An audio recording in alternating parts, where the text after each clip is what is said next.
प्रश्न बनने की संभावना सबसे ज्यादा होती है ना? क्यों होती? क्योंकि हम जो ह्यूमन बीइंग है उसी के मेंबर हैं। एक तो महत्वपूर्ण चीज ये है, और दूसरा इकोनॉमिक इंपॉर्टेंस में सीधे सीधे कैटल सबसे जुड़े होते हैं, हॉर्स, एलिफेंट, है ना, टाइगर, कार्निवोर्स। तो जो डोमेस्टिकेशन ऑफ एनिमल्स हुआ है वो इसी वर्ग का हुआ है, मैमल्स का। चाहे ऊंट को ले लें, चाहे हाथी को पालना सीखा लोगों ने, गाय, भैंस, बकरी पालन जो भी हुआ है वो इसका मनुष्य के साथ, सामाजिक जीवन के साथ सीधा संबंध है, समाज के साथ सीधा संबंध। एक तो खुद मनुष्य का अपना विकास, और दूसरा मनुष्य का समाज, और फिर समाज की आवश्यकताओं की पूर्ति के लिए जो डिपेंडेंस है वो निर्भरता मैमल्स के ऊपर ही है सबसे ज्यादा। मैमल्स हमको सहयोग करते हैं, सबसे ज्यादा सहयोग करते हैं। तो और मैमल्स में भी डाइवर्सिटी बहुत ज्यादा है, सभी तरफ है ना? अभी जो मैं राजनीति का वो देख रहा था कि सीबीएसई के पाठ्यक्रम से बहुत सारी चीजें हटा दी है उन्होंने, डेमोक्रेसी और डाइवर्सिटी के चैप्टर भी हटा रहे।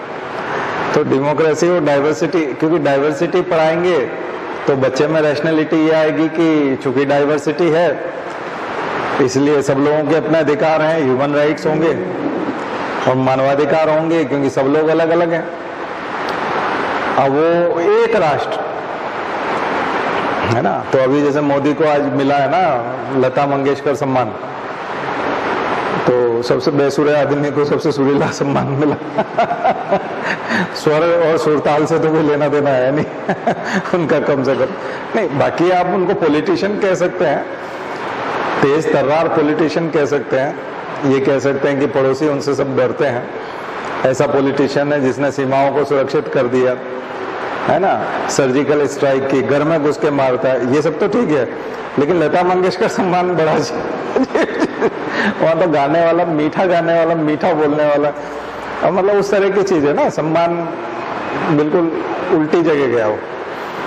तो उसकी जगह पे उनको इस प्रकार का सम्मान होता है, सुभाष चंद्र बोस सम्मान, भगत सिंह सम्मान, या थोड़ा सा इस प्रकार का सम्मान होना चाहिए जिसने इतिहास में कुछ ऐसा रौद्र रूप दिखाया हो।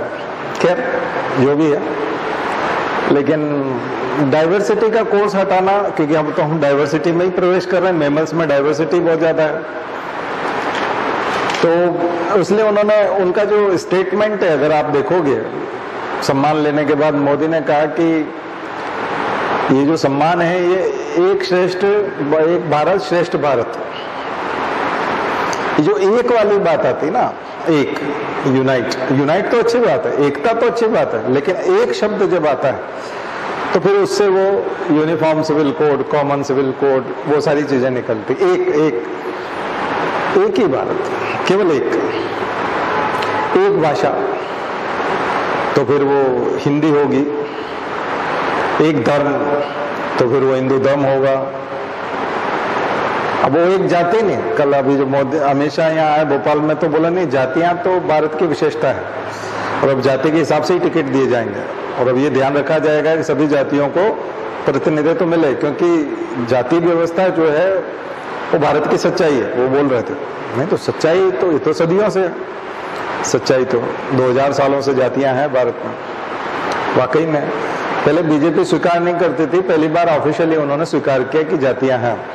नहीं तो बीजेपी के ऑफिशियल स्टेटमेंट ऐसे होते थे कि नहीं जातियां नहीं है। कौन कहता है कि जातिवाद है? जातिवाद सब खत्म हो गया, कोई भेदभाव नहीं है, कोई जातिवाद नहीं है। अब वो खुद ही स्वीकार कर रहे हैं कि जातिवाद है, जाति है तो जातिवाद भी है।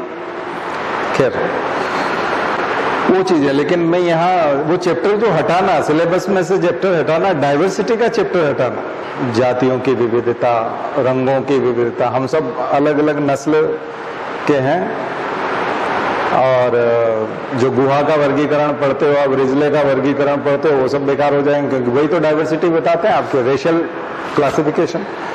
तो कुल मिलाकर के आप भारत के नागरिकों को क्लासिफाई नहीं करेंगे, वर्गीकृत नहीं करेंगे, वो सिर्फ एक नागरिक हैं, भारतीय, बात खत्म। तो ये तो बहुत अच्छी बात है। तो फिर हम भारतीय हो जाएं, तो फिर जैसे वो जहांगीरपुरी वाले तिरंगा यात्रा निकाल रहे हैं, यही तो उद्देश्य नहीं था ना उनका, उनका तो भगवा झंडा उद्देश्य था ना, तिरंगा यात्रा उद्देश्य नहीं था। तो वो पूरा, तो खैर वो एक राजनीतिक मसला है, लेकिन सिलेबस में से हटा रहे हैं तो अब हमारे तो इतने सारे लेक्चर पड़े हुए हैं विविधता वाले, डाइवर्सिटी वाले, तो तब वो ढूंढेंगे, अब सिविल सर्विसेज वाले ढूंढेंगे कि नहीं अभी 2021-22 से पहले वाली किताब है क्या, ताकि हमको यूपीएससी देना है ना। तो अभी पहले आप ढूंढ रहे थे ओल्ड एनसीईआरटी 2003 से, जो मुरली मनोहर जोशी ने बदला था सिलेबस, उससे पहले कि आप एनसीईआरटी ढूंढ रहे थे सिविल सर्विसेज के लिए। 2 साल बाद लोग बोलेंगे कि 2022 से पहले की एनसीईआरटी अवेलेबल है, सीबीएसई का सिलेबस अवेलेबल है, हमको वो किताबें पढ़नी है क्योंकि हमको यूपीएससी देना है।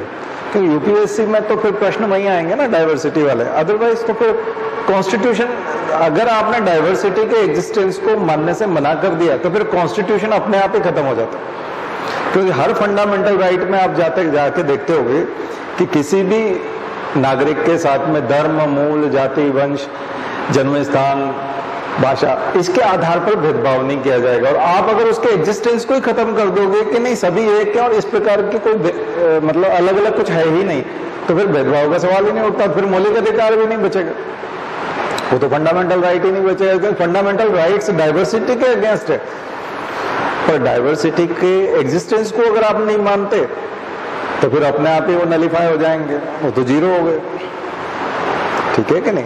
जैसे आप कहेंगे कि ये जो लाइन है ये महिलाओं की लाइन है, छोटे बच्चों की लाइन है, प्रसाद के लिए इसमें पुरुष लोग आएंगे, इसमें बुजुर्ग लोग आएंगे, आपने 4 तरह की अलग अलग लाइन बना रखी है।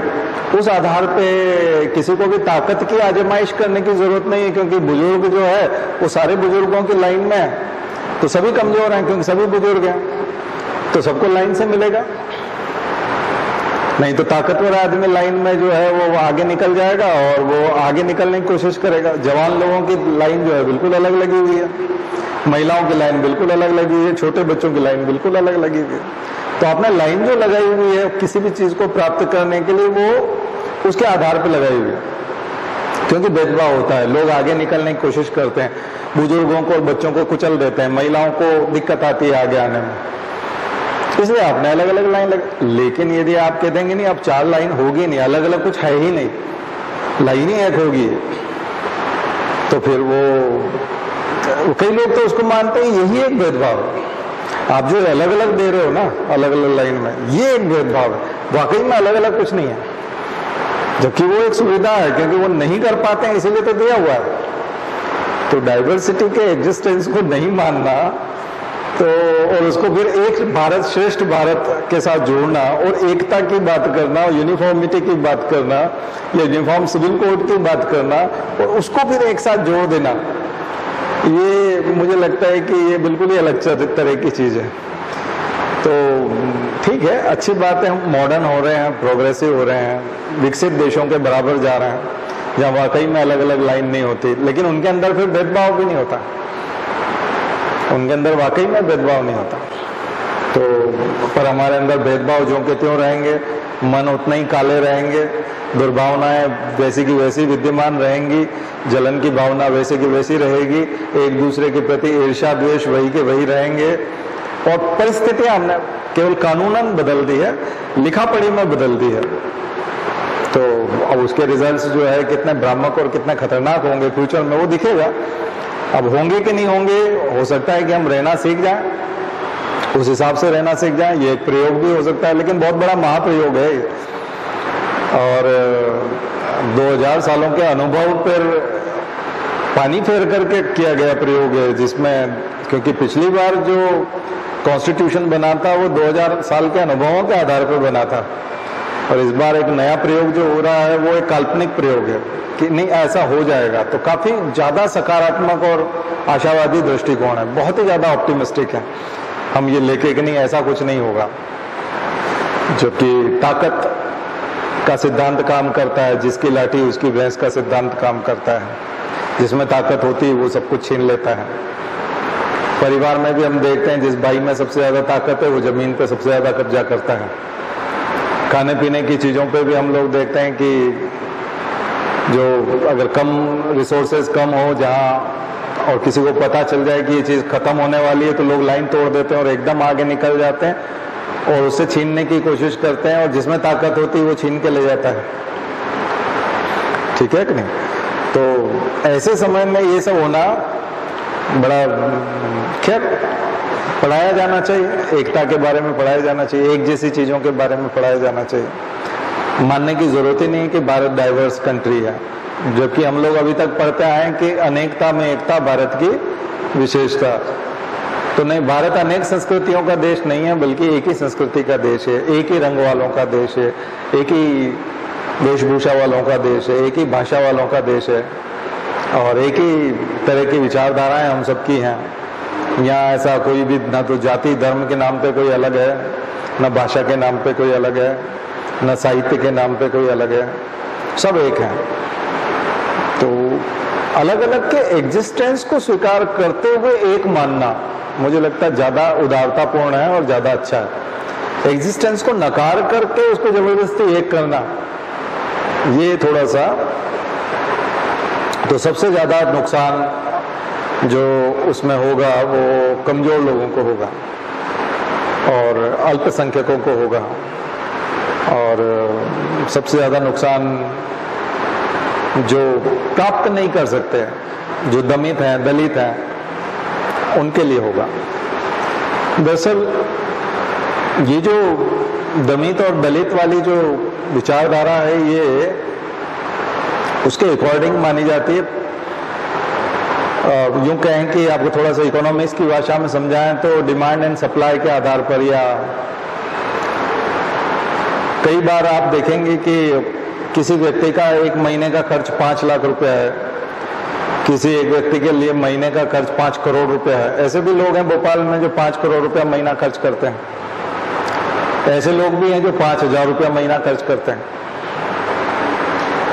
केवल 5,000 रुपया महीने में अपना पूरा घर चला लेते हैं, पूरा घर चला लेते हैं, बच्चों को पढ़ाते भी हैं, खाना भी खाते हैं, सब कुछ कर लेते हैं 5,000 रुपया में। 5 लाख रुपए वाले लोग भी हैं, 5 करोड़ वाले भी हैं। 5 लाख व्यक्ति जो खर्च कर रहा है, उस व्यक्ति को ऐसा लगता है कि अगर किसी, जो व्यक्ति महीने के केवल 5,000 रुपए खर्च करता है और उसके पास जो 10 एकड़ जमीन है, मान लीजिए उसके पास 10 एकड़ जमीन है और उस 10 एकड़ जमीन का जो दाम है वो 10 करोड़ रुपया मान लीजिए, लेकिन वो 5,000 रुपये में काम चलाता है क्योंकि उस पर ज्यादा कुछ होता नहीं है, लेकिन वो सड़क के किनारे जमीन है तो उसका दाम बहुत हो गया। आप अगर मानसिकता देखेंगे तो 5 करोड़ रुपया जिसका खर्च है महीने का, या 5 लाख रुपया जिसका खर्च है, वो उस तरह से सोचता है कि ये जमीन मुझे 10 लाख रुपए में मिल जानी चाहिए, क्योंकि इसकी आवश्यकता ही कितनी है, इसको जरूरत ही कितनी है पैसे की। तो वो उसको जब ऑफर करता है तो उसको बहुत 10 करोड़ रुपए ऑफर नहीं करता, 1 करोड़ रुपए एकड़ के हिसाब से ऑफर नहीं करता। वो उसके ऊपर षड्यंत्र करेगा, उसकी जमीन पे कब्जा करने की कोशिश करेगा, या वो उसको इस तरह से ऑफर करेगा, तेरे लिए बहुत है, 2 लाख अभी दे देता हूँ, 2 लाख अगले महीने दे देंगे और 6 लाख फिर बाद में देखते हैं। हो सकता है वो उसको भी खाने का प्रयास करेगा, जबकि उसका खर्च 1 महीने का 5 लाख रुपया। और जिस व्यक्ति से वो पैसा चुराना चाहता है वो मात्र 5,000 रुपये में घर चलाता है। यहां मानसिकता समझ रहे हैं, यहां क्रश करने की मानसिकता है भारत में, छोटे आदमी को खा जाने की मानसिकता है। वहां वो ऐसी बात नहीं करेगा कि 10 करोड़ की चीजें मैं 8 करोड़ ऑफर करता हूं, 5 करता हूं। उसको लगता 5 करोड़ से आदमी के पास आ जाएंगे कैश में, या उस तरह से बिल्कुल पैसे के रूप में अगर 5 करोड़ हो जाएंगे तो कल्पना ही नहीं कर सकता कि इसका लाइफ का स्टैंडर्ड कितना हो जाएगा, इससे बच्चे पढ़ लिख जाएंगे, या ये अपना कितना सुधार कर लेगा, ये और दूर जाकर के कहीं इंटीरियर में और ज्यादा बड़ी जमीन खरीद लेगा। दरअसल उसकी परिस्थिति चेंज हो जाएगी, स्टेटस चेंज हो जाएगा, और स्टेटस चेंज होकर के वो बहुत बड़ा आदमी भी बन सकता है और मेरे बराबर भी आकर के खड़ा हो सकता है किसी दिन। ये नहीं वो होने देना चाहता। इसलिए दलित और दमित वाली जो चीजें हैं उस चीज को समझने के लिए आपको ये उदाहरण समझना पड़ेगा। तो ये मनुष्य का स्वभाव है। मैंने भगवान कृष्ण की कहानी सुनाई थी विंद और अनुविंद वाली। जब वो महाभारत का युद्ध चल रहा था तो विंद और अनुविंद तीर पे तीर मारे जा रहे थे और कृष्ण को लग रहे थे। तो अर्जुन भगवान से बोलने लगे कि ये क्या हो रहा है, युद्ध मेरे साथ चल रहा है, आप मेरे सारथी हो और सारथी को तो कोई सारथी से तो कोई नहीं लड़ता और ये युद्ध अपराध भी है एक तरह का, मेरे साथ युद्ध होना चाहिए। उधर से जो संधान हो रहा है वो मेरे ऊपर होना चाहिए, ये आपके ऊपर क्यों कर रहे?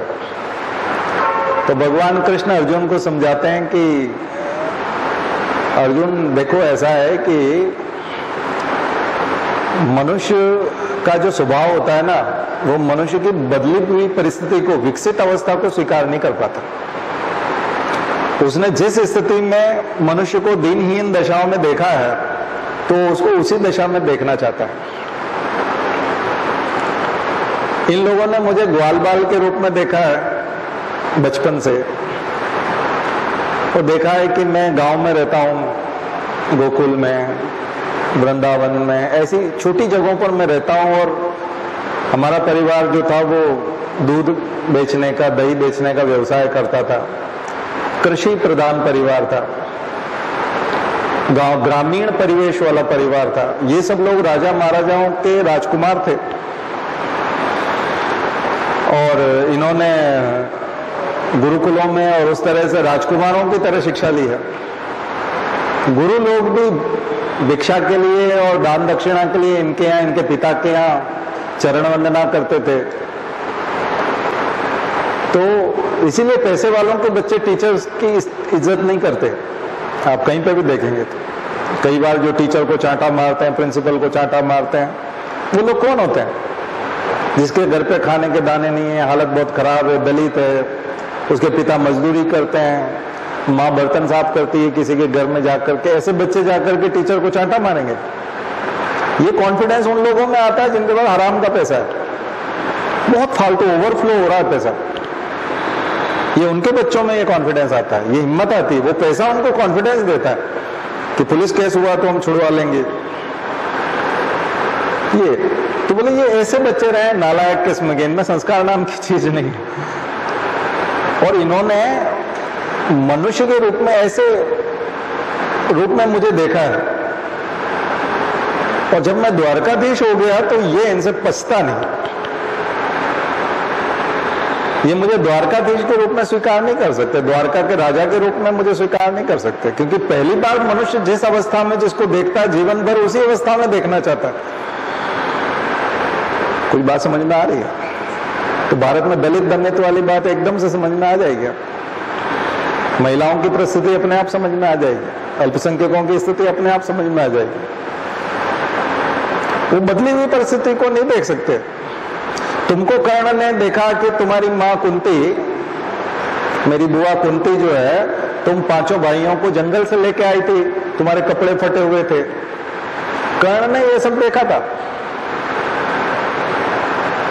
और कर्ण ने देखा था कि दुर्योधन एक राजकुमार है, उसका खाना पीना, उसका रास्ते ठाट बाट, उसकी वेशभूषा, और तुम फटे हुए कपड़ों में सन्यासी, साधुओं के वेश में छोटे छोटे बच्चे।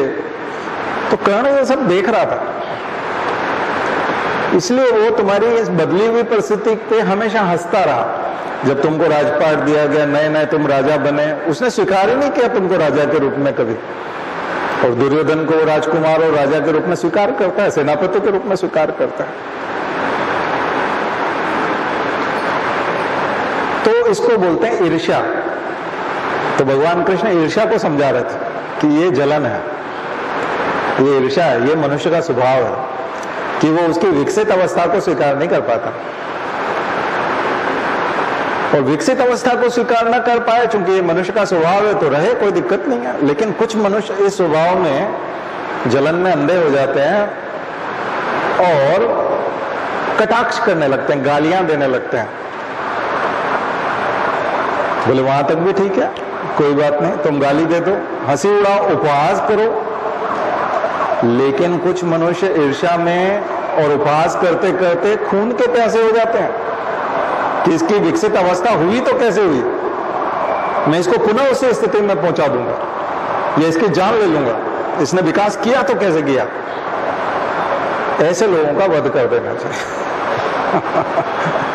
भगवान कृष्ण कहते हैं अर्जुन, ऐसे लोगों को जीवित नहीं छोड़ना चाहिए, क्योंकि वो ईर्ष्या तक सीमित नहीं रहे, वो केवल जलन और उपहास मात्र तक नहीं रहे, केवल गाली गलौज तक नहीं रहे, वो अब हिंसा पे उतारू हो गए हैं और उन्होंने सारा मर्यादा छोड़ दी है। इसलिए तुम, ये मेरे भाई जरूर हैं, विंद और अनुविंद दोनों, लेकिन तुम इनका वध करो।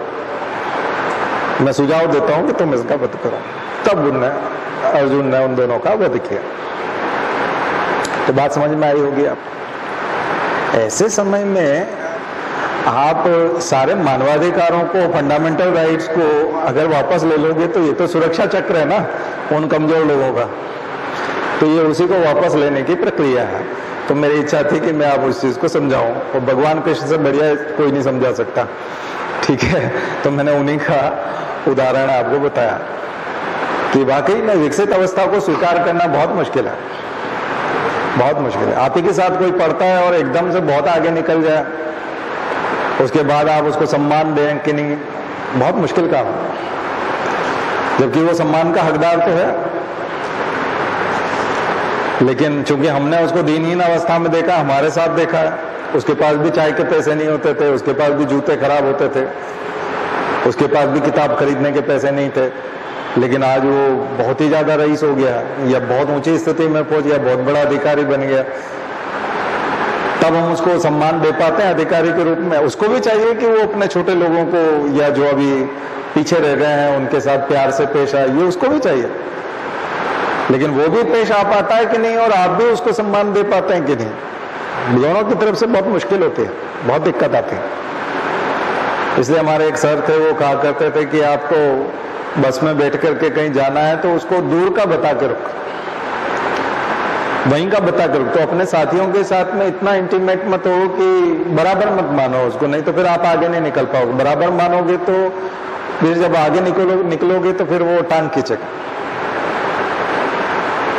उसको बताकर आपको उतरना है आगे, तो आप उसको अगर ये कहोगे कि मैं भी आप ही के साथ चल रहा हूँ, आप जहाँ उतरोगे वहीं पे मैं भी उतरूंगा, और फिर आप उतरोगे नहीं और आगे जाओगे तो उसको बुरा लगेगा। इसलिए उसको बोल के रखो कि मुझे जाना है बहुत दूर, आपको जाना है यहाँ पर, तो बहुत ही खुशी खुशी जो है वो आपको बाय करके जाएगा, छोड़ के जाएगा, ईर्ष्या भाव नहीं रहेगा।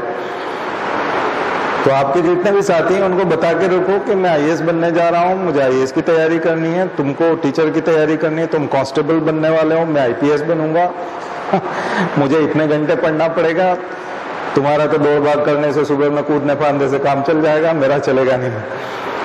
तो स्पष्ट बोल के रखो, कोई दिक्कत नहीं आएगी। लेकिन अचानक से यदि आपने अपनी स्थिति को परिवर्तित कर लिया या विकसित अवस्था में पहुंच गए तो वो फिर घातक हो जाता है। कई लोग हत्या तक कर देते हैं, इतनी जलन होती है, हत्या करने तक उतारू हो जाते हैं। और ग्रामीण परिवेश में ये जलन बहुत ज्यादा होती है कि इसको इतने पैसे मिल गए जमीन के, इसको इतना हो गया, वो तो उसमें षड्यंत्र शुरू हो जाते हैं, बर्बाद करने के षड्यंत्र शुरू हो जाते हैं, उनके बच्चों को कुसंगति में डालने के षड्यंत्र शुरू हो जाते हैं। इसका पैसा तो मैं बर्बाद करवा दूंगा, इसके लड़कों को ऐसी आदत लगवाऊंगा कि ये सब बेच देंगे या सब कुछ खत्म कर देंगे, इसका पैसा बर्बाद कर देंगे। तो इस प्रकार के षड्यंत्र चलते हैं। तो मैंने उदाहरण दिया आपको। तो ऐसे समय में, और ये चूंकि मनुष्य का स्वभाव है और ये पूरी दुनिया में सभी जगह, ऐसा नहीं केवल भारत में है, लेकिन भारत में एक और चीज चिपकी हुई है, जाति धर्म, दूसरी चीजें और ज्यादा है। यूं तो जेलेंस्की के ऊपर जो अटैक हो रहा है पुतिन का, और दोनों कैथोलिक हैं, दोनों एक ही धर्म से हैं। तो ऐसा नहीं कि एक धर्म वाले आपस में लड़ते नहीं हैं, वो भी लड़ते हैं, मुसलमान भी आपस में लड़ते हैं, हिंदू भी आपस में लड़ते हैं, सभी लड़ते हैं। लेकिन यहाँ जो जातिगत भेदभाव है वो एक बिल्कुल ही अलग प्रकार की विशेषता है भारत की, और बहुत सोच समझ करके फंडामेंटल राइट्स रखे गए हैं। और डाइवर्सिटी जो है वो है, अब डाइवर्सिटी के लिए आप मना कर दो, उससे डाइवर्सिटी का एग्जिस्टेंस खत्म नहीं हो जाएगा, वो तो है। ठीक है, उसके लिए जो डाइवर्सिटी के हिसाब से जो सुविधाएं रची गई थी उन सुविधाओं को हटा लिया जाएगा, तो उनको आत्मनिर्भर होना पड़ेगा अपनी रक्षा के लिए, अपने अधिकारों की रक्षा के लिए, तो उनको संघर्ष करना पड़ेगा। तो आने वाले 3-4 साल राजनीति में मैंने जो अभी टॉपिक रख दिया है यही रहेगा। 3-4 सालों तक गर्म रहेगी राजनीति इन्हीं चीजों के ऊपर। सिविल सर्विसेज के क्वेश्चंस भी यही रहेंगे, डिबेट भी यही रहेंगी, और द हिंदू और इंडियन एक्सप्रेस में आप खूब आर्टिकल देखने वाले हो इन्हीं चीजों से जुड़े हुए। बेसिक मैंने बता दिया, क्योंकि ये सब चीजें समाज में हैं, पर दो तरह से देखा गया। मैंने कल बताया था कि सॉल्यूशन की तरफ से चलेंगे तो भी बात बन सकती। दो तरह की चीजें, कई बार आप व्यवस्था में सुधार नहीं करते और फाइनल रिजल्ट दे देते हैं, तो उस हिसाब से भी स्थितियां बन सकती हैं। उसके सकारात्मक जो सरकार है और जो सोच रही है कि ऐसा हो जाएगा, तो वो हो भी सकता है, क्योंकि आप जैसे ही ये सब चीजें करोगे तो उसके साथ साथ दूसरे प्रकार के अधिकार मिलने जाएंगे। जैसे कॉमन सिविल कोड की बात कर रहे हैं, तो उसमें एक तरफ तो बात आ रही है लव जिहाद वाली, कि एक धर्म वाला दूसरे धर्म वाले से शादी नहीं करेगा या बेला फुसला करके शादी नहीं करेगा उस तरह से। और जब यूनिफॉर्म सिविल कोड की बात करोगे तो फिर तो बात ही खत्म हो जाएगी, शादी की पद्धति एक जैसी हो जाएगी।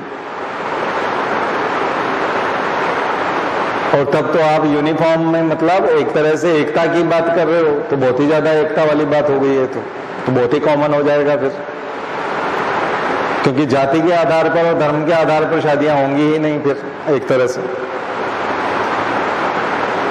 और उसमें यदि सिलेक्टिव होगी तो फिर वो यूनिफॉर्म नहीं होगा। तो सबसे ज्यादा मसला जो यूनिफॉर्म कॉमन सिविल कोड में, यूनिफॉर्म सिविल कोड में शादी वाला ही, तलाक और शादी की बात ही सबसे ज्यादा है। और वही आप एक कर देते हो तो फिर उसमें भेदभाव की संभावनाएं और कम हो जाएंगी। तो क्या इतना जबरदस्त एक समाज होने जा रहा है? नियत से तो लगता नहीं है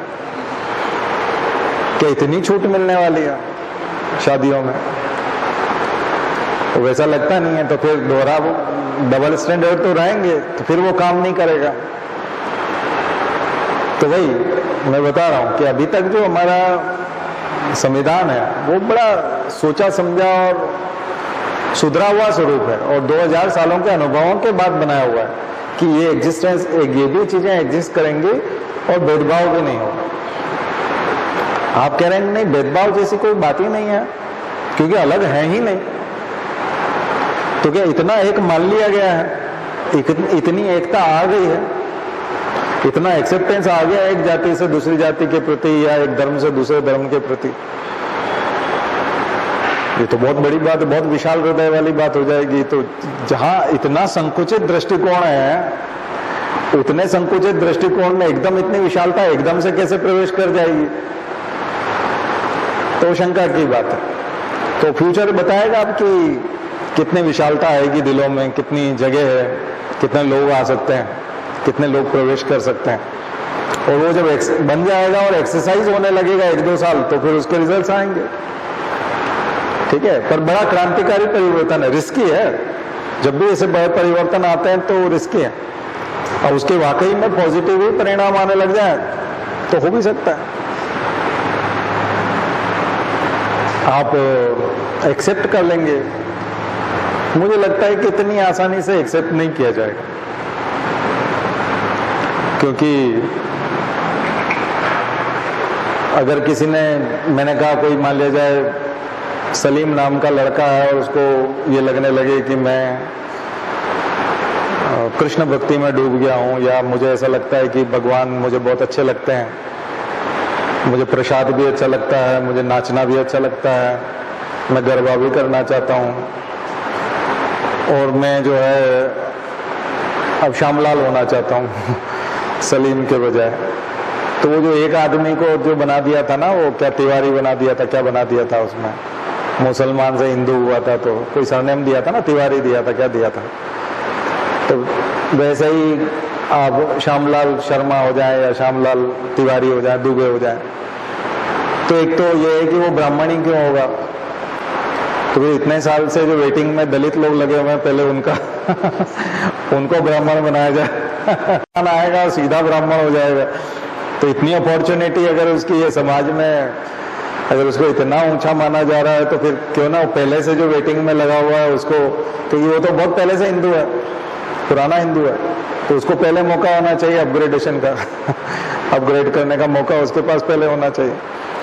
तो ये कई तरह की चीजें आएंगी कि धर्म परिवर्तन भी यदि होता है, और यदि मान लिया जाए स्वीकार ही कर ले, एक्सेप्टेंस ही आ जाए कि नहीं बहुत ही श्रेष्ठ धर्म है भाई, ये तो इतना यूनिक है कि हम तो होना ही चाहते हैं, और अगर होने के लिए तैयार हो गए तब आप क्या करोगे? उसके बाद फिर उसके साथ शादी और खाना पीना और सब शुरू हो जाएगा क्या? बात रही जहां तक मांसाहार की, तो मांसाहार तो 62-70% जो है वो हिंदू मांसाहार करते हैं। तो केवल मांसाहार तो अलग कर है नहीं कोई कारण खाने पीने का, क्योंकि हिंदू भी मांसाहार करते हैं फिर भी ब्राह्मण बने रहते हैं, सरनेम तो वही लगा रहता है। तो ये झंझट वाले काम है, अभी इतना आसान नहीं। आपको क्या लगता है कि इसमें एक्सेप्टेंस आएगा इतना जल्दी कि उसको स्वीकार कर लिया जाएगा धर्म परिवर्तन को भी? अगर कोई करना भी चाहे तो पहले तो करना भी बड़ा मुश्किल है, इतना आसान नहीं है। लेकिन बड़ी संख्या में लोग आए फायदा उठाने के लिए, क्योंकि भारत में रहना होगा तो राम राम कहना होगा और हिंदू बनना होगा। मान लीजिए ये शर्त ही हो जाए और लोग तैयार होने लग जाए और एक के बाद एक आंदोलन चल पड़े, शुद्धि आंदोलन, घर वापसी आंदोलन, और एक दो बड़े नेता लीडर टाइप जो लोग हैं वो आ जाए आगे, उन्होंने कहा मैं करता हूँ, मेरे पीछे 1 लाख लोग करेंगे, जैसे बौद्ध धर्म में लेके गए थे अम्बेडकर और करोड़ों लोगों को उन्होंने बौद्ध बना दिया। तो इस प्रकार का यदि कोई आंदोलन चलता है और मान लीजिए इतना बड़ा परिवर्तन आता है, तो क्या ये संभव है? और उतनी आत्मीयता और उतना प्रेम जाति में उनको फिर मिलेगा, उनको फिर कार्ड जाने लगेंगे, फिर बहनोई और समधी और वो सब होने लगेंगे। तो ये सब चीजें जो है इट्स रिजिड समाज में, जो हमारी सोसाइटी बड़ी रिजिड है और बड़ी कठोर सोसाइटी के इसके वो हैं। तो मुझे नहीं लगता है कि इतनी जल्दी जो है ये एसिमिलेशन आएगा। ये नहीं आएगा तो फिर वो फिर खोखला दांव है, फिर वो टिक नहीं पाएगा और उस खोखले दांव में अधिकार भी छिन जाएंगे और आप डाइवर्सिटी का एग्जिस्टेंस भी खत्म कर दोगे, तो फिर वो और ज्यादा शोषण का कारण बनेगा। जैसे मैंने अभी बताया कि घृणा जो है वो हिंसा में भी बदल सकती है और शोषण स्वभाव में है, क्योंकि घृणा तो करते हैं और भेदभाव भी करते हैं, ये बात तो सही है।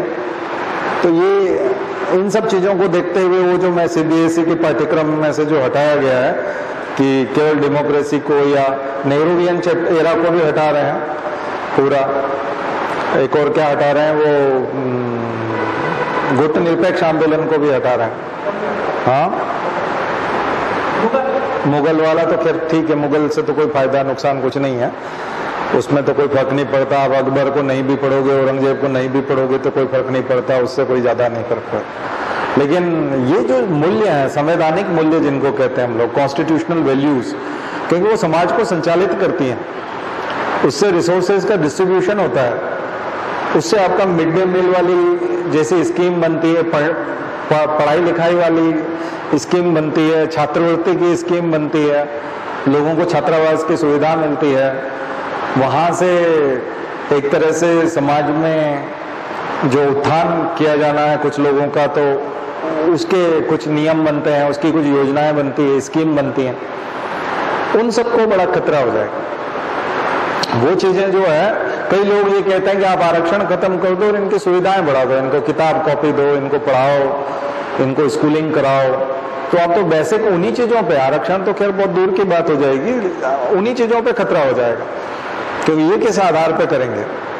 तो ये थोड़ा सा भेदभाव का कारण है। और भेदभाव का कारण कई बार जो मैंने आपको बताया कि लोग बार बार बोलते हैं कि आर्थिक आधार पे करना चाहिए, जो भी करना है आर्थिक आधार पे करो, लेकिन आर्थिक आधार पे भेदभाव नहीं है, भेदभाव जाति के आधार पे है। वहां भेदभाव का जो एग्जिस्टेंस है वो जाति के आधार पर है, क्योंकि व्यक्ति को सुविधाओं से जो वंचित किया जाता है, स्कूल से जो वंचित किया जाता है, वो जाति के आधार पर किया जाता है।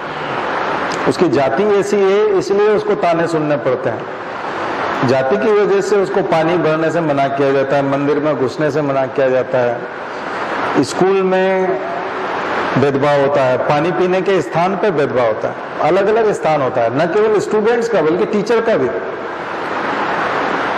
दलित टीचर भी अलग मटके से पानी पीता है जिसमें दलित बच्चे पानी पीते हैं। बात केवल स्टूडेंट्स की नहीं हो रही है, बात टीचर की तक की है। तो इसलिए भेदभाव बड़ा गहरा है। एक छोटा सा बच्चा 4th क्लास का, 5th क्लास का, गांव में चपरासी नहीं होते, वो पानी लेके आता है टीचर के लिए। तो वो 4th क्लास का, 5th क्लास का बच्चा जानता है कि ये दलित टीचर है, इसके लिए वो लोटा उधर रखा हुआ है पानी का, उसका मटका वो है, उसका लोटा वो है। तो वो उसको जब पिलाने के लिए लेके आता है तो वो अलग वाला लेके आता है, उसके लिए अलग लेके आता है। ये उसके दिमाग में है। और वो बच्चा बड़ा बनेगा और वो जब 20-25 साल का युवक होगा और वो परिवार बसाएगा तो वो समाज में क्या मैसेज देगा, उसको क्या सिखाया जा रहा है। तो अगली पीढ़ी से भी कोई उम्मीद नहीं है कि 2040 का भारत कैसा होगा, 2050 का भारत कैसा होगा, क्योंकि आज वो ये सब चीजें सीख रहा है 2022 में। तो ये बड़ी विचित्र स्थिति है और बहुत गहरी जड़ें हैं। और ये जाति के आधार पर, आर्थिक आधार पर नहीं है। वो जो टीचर है उसके पास हो सकता है कि दलित टीचर के पास 4 बड़े खेत हों 10-10 एकड़ के, और जो सवर्ण टीचर है उसके पास कोई खेत नहीं है, उसके पास केवल सरकारी नौकरी है। लेकिन उसके साथ अलग तरह का व्यवहार होगा, उसके साथ अलग तरह का व्यवहार होगा। ये आर्थिक स्थिति के आधार पर नहीं है। बात समझ में आई ना? तो उसमें जो कुंठा जन्म लेगी, उसमें जो हीनता की भावना जन्म लेगी, इंफीरियरिटी लेगी। तो जिसके पास 40 एकड़ जमीन है, बहुत बड़ा मकान बनाया हुआ है, उसके बावजूद भी वो मंदिर में प्रवेश नहीं कर सकता।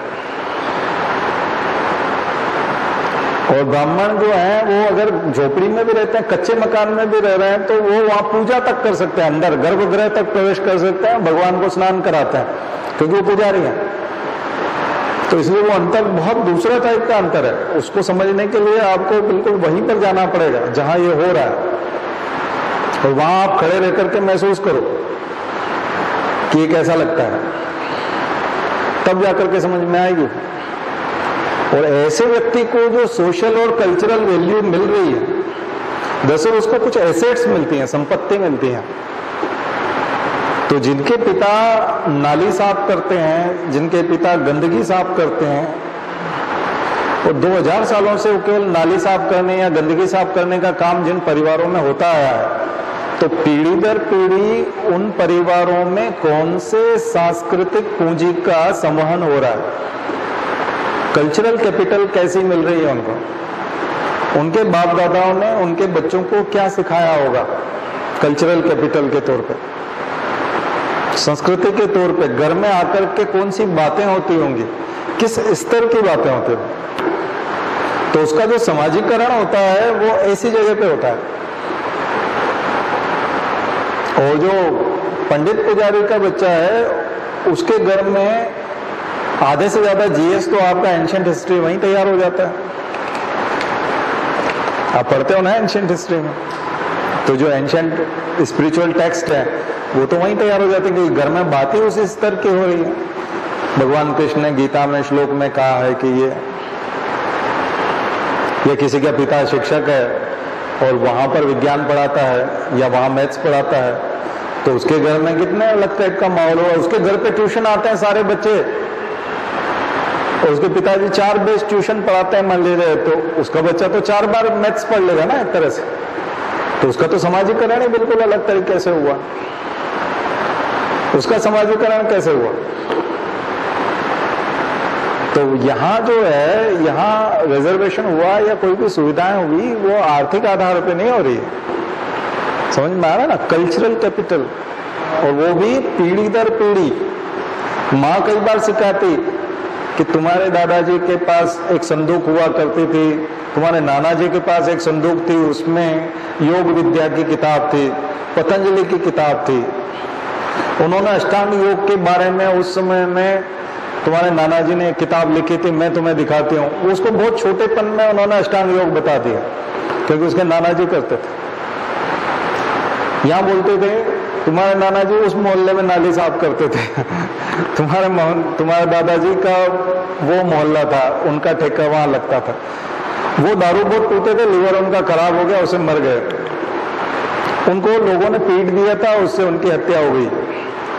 अलग अलग तरह की कहानियां, भावनाएं अलग अलग तरह की, समाजीकरण, बहुत डीप वैल्यूज हैं ये, बहुत डीप जाता है ये इतना आसान नहीं है सोशल मीडिया पे ऐसे कुछ तो भी लिख देना।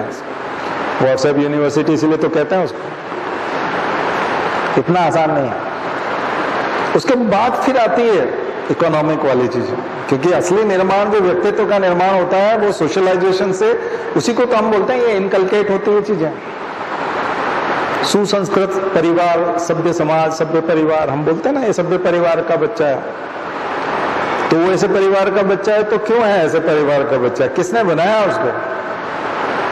अभी भी जब आप ओपन बात कर रहे थे, रिजर्वेशन की बात कर, अभी भी वैकेंसी निकलती है स्वीपर की, सफाई कर्मी की, तो 99% तो सफाई कर्मी कौन होते हैं? वही शेड्यूल कास्ट वाले होते हैं। तो ये ओपन भर्ती है ना, वहां तो उनकी पोस्टिंग तो केवल 15% रिजर्वेशन है, शेड्यूल कास्ट का तो केवल 15% स्वीपर जो है वो। अमेरिका में तो ऐसा ही होता है। अमेरिका में गोरा आदमी भी अगर पढ़ा लिखा ज्यादा नहीं है तो सफाई का काम करता है। हालांकि कालों की संख्या ज्यादा है वहां पे भी, मैंने देखा। मैं एक बार यही सर्वे करने के लिए निकला था कि रात के समय में 10 बजे जो अधिकांश लोग नाली साफ करते हैं, मैंने देखा था कि बहुत सारी फ्यूम्स, धुआं उठ रहा था नालियों में से। तो वो बाहर रात को 10 बजे के आसपास धुआं बहुत निकलता है गलियों में, खास करके जहाँ नाली का वो जहाँ ओपन होता है वहां से धुआं निकलता रहता है। तो वो कुछ गैस पाइप से वो डालते हैं, और पर उनके पास दस्ताने हैं, उनके पास अच्छे सारे इक्विपमेंट हैं, वो मशीनों से सफाई करते हैं। उनमें कालों की संख्या ज्यादा है, लेकिन मुझे गोरे लोग भी मिले जो सफाई करने का काम करते हैं। तो वो परसेंटेज नहीं है, हो सकता है 30%, 20% गोरे हों, 80%, लेकिन यहाँ के सफाई कर्मियों में आप अपर कास्ट कितने लोगों को देखेंगे? तो सफाई करने का काम करने के लिए तो फिर वो 100% रिजर्वेशन है एक तरह से उन्हीं लोगों का। तो फिर उनका वो क्या इनकलकेट करेंगे? सोशलाइजेशन कैसा होगा उनका? सोच के देखिए सोशलाइजेशन कैसा होगा। और दारू का ठेका उनके घर के कितना नजदीक है, स्कूल उनका जो सरकारी स्कूल है उसके बाहर कितनी गंदगी है, स्लॉटर हाउसेस बने होते हैं अधिकांश जगहों पर, क्योंकि कसाई का काम करते हैं, तो कसाई खानों के आसपास उनके परिवार रहते हैं। वहाँ गाली गलौज है, वहाँ ड्रग्स का व्यापार है, तो उनके बच्चे क्या क्या चीजें सीखेंगे?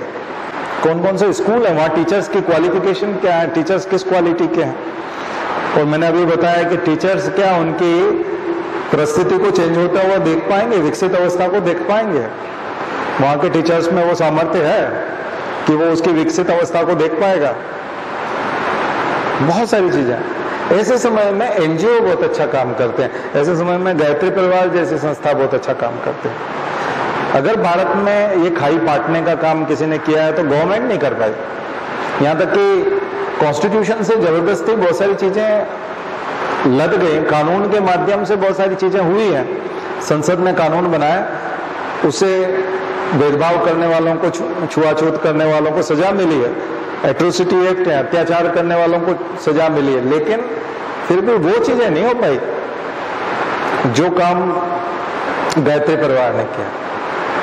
इन्होंने एसिमिलेट करने का काम किया, इन्होंने वाकई में अंगीकृत किया है, अपनाया है उन लोगों को, और उनको अपना करके अपने अंदर बिल्कुल रचा बसा लिया, अपना बना लिया, और उनकी स्थिति को हार्टली सुधारा, दिल से, जलन नहीं किया, उनकी स्थिति को हृदय से स्वीकार किया, बदली हुई परिस्थिति को स्वीकार किया, विकसित अवस्था को स्वीकार किया। लेकिन यहाँ फिर जातियां पिछड़ गई हैं, यहाँ फिर धर्म पिछड़ गया है, और जो दूसरे शंकराचार्य और जो तमाम प्रकार के धार्मिक संस्थान हैं, जो मुख्य धारा के संस्थान है, ये तो बहुत, गायत्री परिवार और ये संस्थान तो बहुत लिमिटेड है ना, लिमिटेड क्षेत्र है। अब यहाँ भोपाल में 200 मंदिर होंगे, उसमें से एक मंदिर है, बाकी के 199 मंदिर तो वो नहीं कर रहे। तो ये तो बहुत छोटा प्रयास है, लेकिन बड़ा प्रयास है, आशा की किरण है। तो फ्यूचर जो है वो ऐसी संस्थाओं के माध्यम से निकलेगा, एनजीओ के माध्यम से निकलेगा, और समाज के जो ऊपर के पायदान पे जो लोग हैं वो आगे बढ़कर के हाथ थामेंगे, खींचेंगे, आगे बढ़ाने की कोशिश करेंगे। तब जाकर के बात होगी, तब शायद सरकार की जरूरत नहीं पड़ेगी, रिजर्वेशन की जरूरत भी नहीं पड़ेगी, किसी कानून की जरूरत भी नहीं पड़ेगी, वो दिल से होगा। लेकिन ऐसे प्रयास राजा राम मोहन राय ने किए थे, ऐसे प्रयास दयानंद सरस्वती के माध्यम से आए थे, ईश्वरचंद विद्यासागर के माध्यम से आए थे, उन्हीं को हम लोग रेनेसां में पढ़ते हैं, पुनर्जागरण में। इस युग में ऐसे प्रयास करने वाले गुरुजी हैं तो एकाध दो व्यक्ति हैं, आम्बेडकर हैं, गुरुजी हैं, ये दो बड़े आदमी मुझे दिखाई पड़ते हैं। बाकी निराश किया, राजनीति ने भी निराश किया, बाकी कानून बनाने वाली संस्थाओं में जाने वाले लोगों ने भी निराश किया, वो लोग नहीं कर पाए। और कुछ लोगों ने जो है इसके नाम पे राजनीति कर ली है, पॉलिटिकल पार्टी बना ली है, चुनाव लड़ने का और वोट लेने का साधन बना लिया है। तो ये दुर्भावना से ग्रसित है।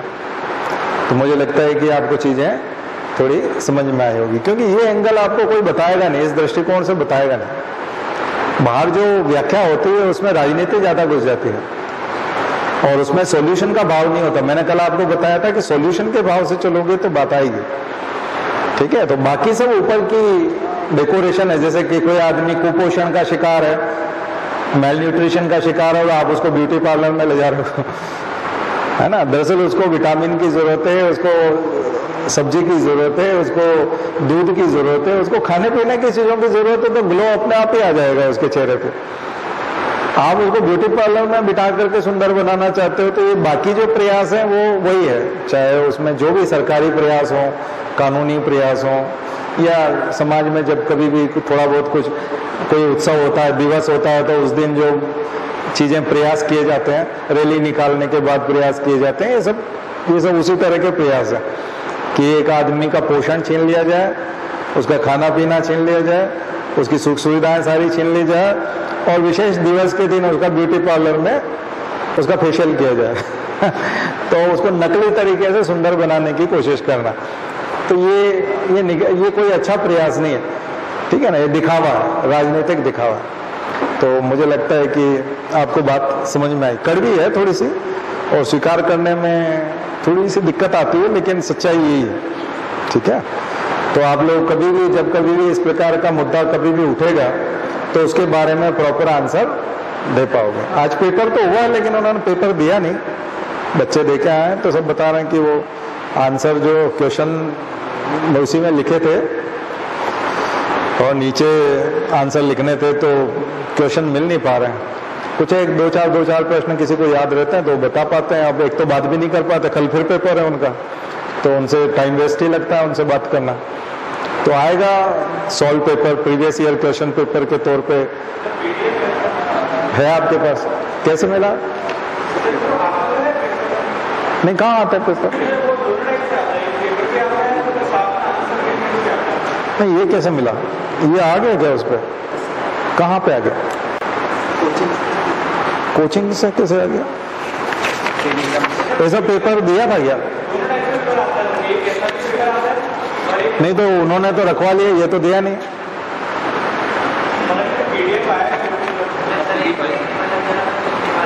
हाँ, नहीं, वो तो बता रहे थे कि नहीं है। ये आज का?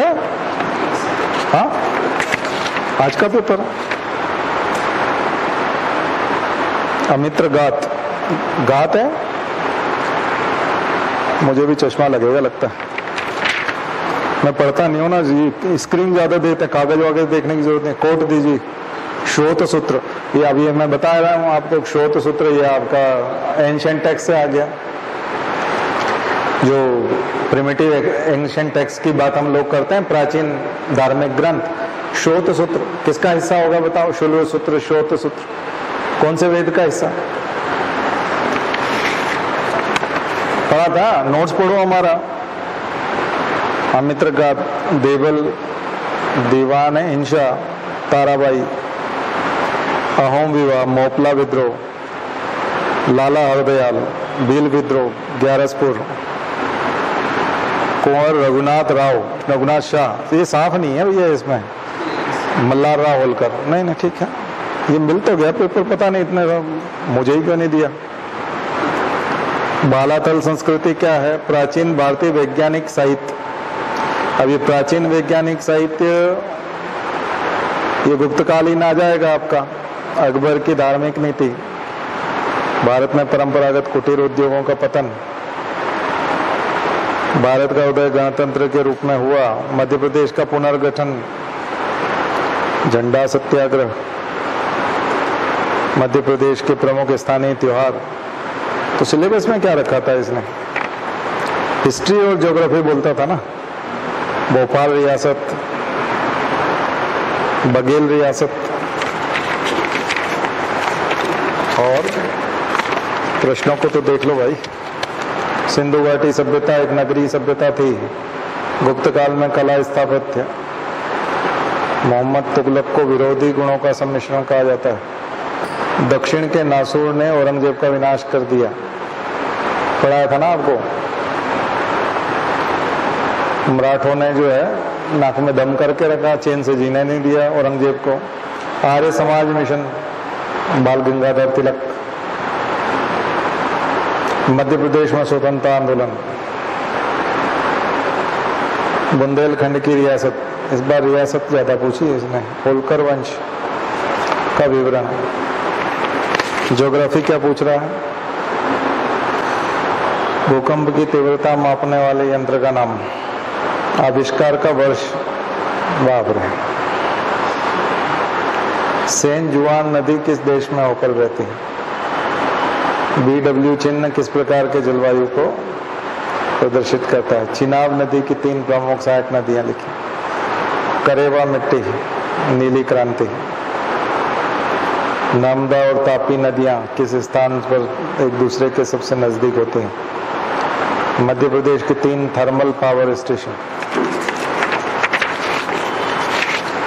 मध्य प्रदेश की स्थानांतरित कृषि करने वाली 3 जनजातियों के नाम। 2 तो आसान होते हैं, 3 थोड़ा सा मुश्किल कर दिया।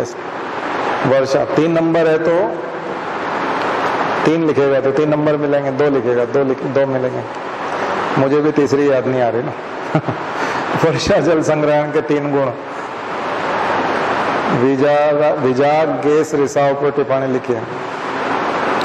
एम्फन चक्रवात, सूर्य तुल्यकालिक उपग्रह, भौगोलिक सूचना प्रणाली के हार्डवेयर, क्विक बर्ड उपग्रह, अपक्षय के 3 प्रधान प्रकार। विदरिंग, मैं हिंदी में पढ़ रहा हूँ, विदरिंग बोलते हैं, अपक्षय। उष्णकटिबंधीय सवाना जलवायु की विशेषताएं हैं। लेटराइट मिट्टी। भारत के हुगली बेसिन में जूट मिलों का केंद्रीकरण क्या है? मध्य प्रदेश की वन संपदा। मध्य प्रदेश के कोयला संसाधन का भौगोलिक विवरण। ये मैं अभी घर पे पढ़ा रहा था, तो जो हमारी जो क्लास है उसमें मैं वन संपदा बता रहा था, तो मैंने बॉटनिकल नेम बताए थे।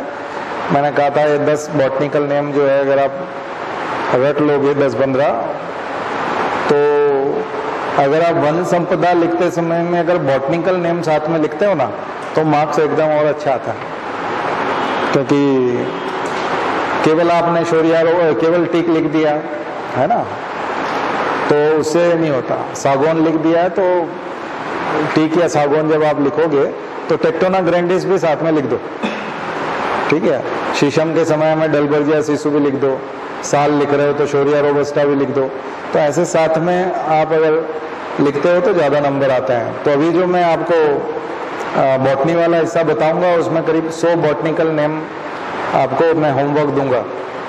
तो जब कभी मेडिसिनल प्लांट वाला क्वेश्चन आता है, इकोनॉमिक बॉटनी वाला कोई प्रश्न आता है, या ऐसे मध्य प्रदेश की वन संपदा, उत्तर हिमालय की वन संपदा, और आप 8-10 पौधों के नाम लिखते हो, पेड़ों के नाम लिखते हो, साथ में बॉटनिकल नेम लिखते हो, है ना, तो जा करके होता है। जैसे कानूनी चीजें हैं और वो संविधान वाली चीजें, तो उसमें एक्ट का नाम लिखना पड़ता है, और एक्ट का सन और धारा अगर आपको याद हो उसका सेक्शन, तो सेक्शन भी लिखो, तो उससे नंबर मिलते हैं। ठीक है, ऐसे ही फॉरेस्ट के ऊपर, वाइल्ड लाइफ कंजर्वेशन के ऊपर अगर आपको जूलॉजिकल नेम याद है, बर्ड्स की कंजर्वेशन की बात कर रहे हैं, तो कल मैंने आपको बर्ड्स का बताया था, तो बताया था ना आपको कि आप थोड़ा सा बर्ड्स के जो एंडेंजर्ड स्पीशीज है उनको तैयार करो, माइग्रेटरी बर्ड्स के ऊपर कुछ तैयार करो, तो उनके आप नाम लिखो। जैसे हम लोग बोलते हैं paradise fly catcher, Madhya Pradesh के लिए बात करते हैं ना, ठीक वैसे ही सोन चिरैया के लिए ग्रेट इंडियन बस्टार्ड, तो उसका नाम क्या है, ठीक है। तो ऐसे आप सारे एनिमल्स का उनका जो है, आप कम से कम 100 एनिमल्स के 100 बर्ड्स और मैमल्स ऐसे आप नाम इकट्ठे करो। तो मेंस में आपको, आप कहोगे कि ये 100 इकट्ठा करने से प्रीलिम्स में प्रश्न आएगा, हो सकता है प्रीलिम्स में भी आपको मदद मिल जाए, लेकिन प्रीलिम्स में ना मिलेगी तो आपको इंटरव्यू में और मेंस में, खास करके मेंस में आप स्वतंत्र हैं नाम लिखने के लिए, क्योंकि अगर आप साथ में जोलॉजिकल नेम और बॉटनिकल नेम लिखोगे तो आपको ज्यादा नंबर आएंगे, खास करके ऐसे प्रश्नों में, क्योंकि 90% बच्चे बॉटनिकल नेम नहीं लिखेंगे, मध्य प्रदेश की वन संपदा में पेड़ों के नाम लिखेंगे कि गोंद का, ये खर्रा, हर्रा का पेड़ होता है, अरड़ होता है, आंवला होता है, बैड़ा होता है, ये होता है, अर्जुन होता है, ऐसे नाम लिखेंगे। और आप क्या करोगे, खड़ा नाम लिखो, सीधा नाम लिखो लाइन से ऐसे, और साइड में उनके बॉटनिकल नेम लिखो, और 10 भी लिख दिए ना आपने, पूरे नंबर मिल जाएंगे। और यूं आपने 25 नाम भी लिख दिए वन संपदा में, तो भी उतने नंबर नहीं मिलेंगे, क्योंकि आप कोमा लगा के लिखोगे 25 लिख दोगे, इधर खड़ा लिखोगे और सामने बॉटनिकल नेम लिखोगे, ज्यादा प्रभावित करता है, ज्यादा स्पेसिफिक होता है, ठीक है। तो ये नंबर कमाने के तरीके होते हैं। कोयला संसाधन, ये सब परंपरागत प्रश्न, मुझे नहीं लगता इसमें कोई नए प्रश्न है, नया प्रश्न नहीं है। चक्रवात वाला परंपरागत है, पवनों के प्रकार जो है वो कोई खास नहीं है। पहली बात तो एमपीपीएससी में नए प्रश्न नहीं बन सकते, क्योंकि उन्होंने सिलेबस दिया हुआ है, और सिलेबस की जो लैंग्वेज है और जो तरीका है प्रेजेंटेशन का, वो ऐसा है कि उसमें नए प्रश्न नहीं बनते। मैंने कहा ना, यूनिवर्सिटी के क्वेश्चन जो होते हैं, कॉलेज के होते हैं, वैसे होते हैं।